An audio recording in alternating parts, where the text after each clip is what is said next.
Para nós tem sido um bocadinho uma surpresa o número de vezes que acabámos por ser convidados para participar diretamente na Bienal de Veneza. Aquilo que eu começaria talvez por distinguir em relação a estas duas participações é, evidentemente, uma é solitária, é solitária nesse sentido que é uma decisão própria, é uma decisão solitária, não há desculpa, não há enquadramento, não há parte do zero, neste sentido. O que é que o senhor tem para dizer, não é? Pronto. Ao contrário, nas representações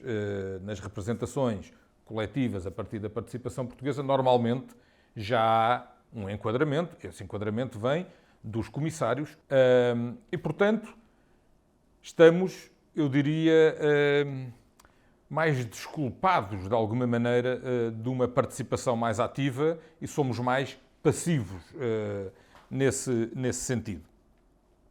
Depois, há sempre uma inquietação que nos é transmitida e nós, no fundo, trabalhamos a partir dessa pergunta. E aí operamos com aquilo que é sempre muito interessante, que é a nossa liberdade, é a nossa dificuldade. E isto é sempre bom porque ciclicamente nos põe em crise.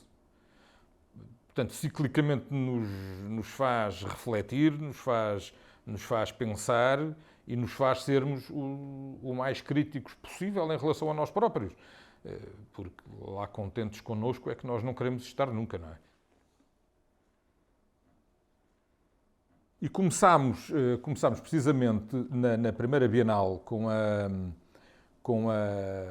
comissariado pela SEGIMA, com uma relação entre os espaços de diversas casas, portanto escolhemos um número de casas reconhecíveis, digamos, e pusemos-las todas juntas, supondo que eram 8 casas, mostrando aquilo que é somente o seu espaço habitável e aquilo que é, por contraponto, a sua forma exterior.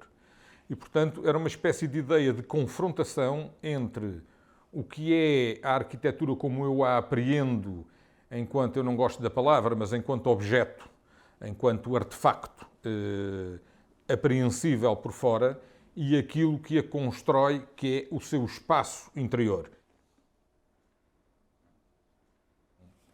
Na participação seguinte, que foi o Common Ground do David Chipperfield, e que nós olhámos um bocadinho para esta ideia do Common Ground como a ideia da memória. E, portanto, organizámos uma peça em aço com formas absolutamente reconhecíveis da história da arquitetura. Demos-lhe simbolicamente um caráter mais monumental através de uma pintura com uma cor dourada, simulando as cúpulas de igrejas. E, portanto, a peça vai tendo 3 espaços que se interligam e se cruzam. E, naturalmente, estas formas são formas que também olham para as cúpulas da cidade de Veneza e que as replicam para a forma da peça. Mas aquilo que achámos aqui interessante era, de novo, tentar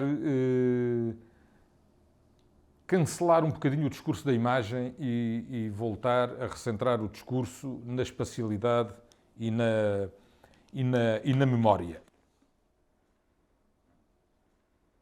Depois, 4 anos depois, tínhamos o Report from the Front do Aravena, e aqui, no fundo, o Aravena fazia uma interessantíssima pergunta, que é: qual é a vossa batalha, não é? E, portanto, nós aqui pensámos que aquilo que nos inquieta era a ideia da reprodutibilidade ao infinito da imagem.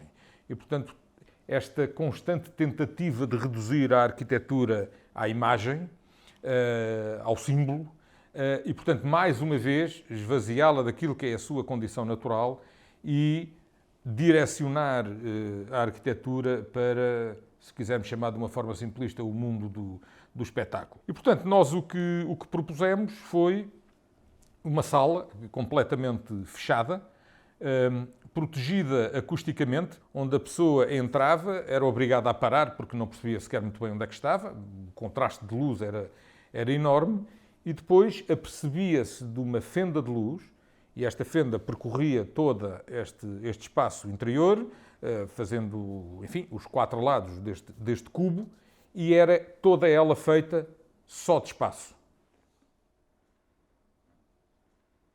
Finalmente, com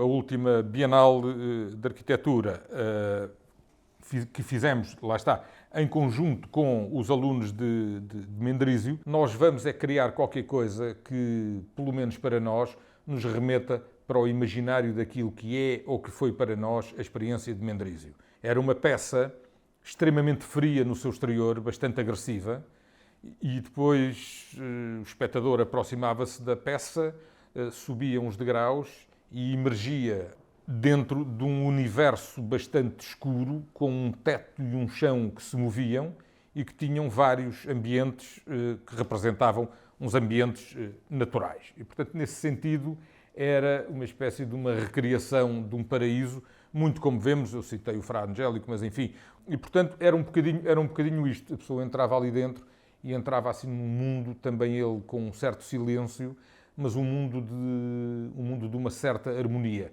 No fundo, um mundo possível era isto.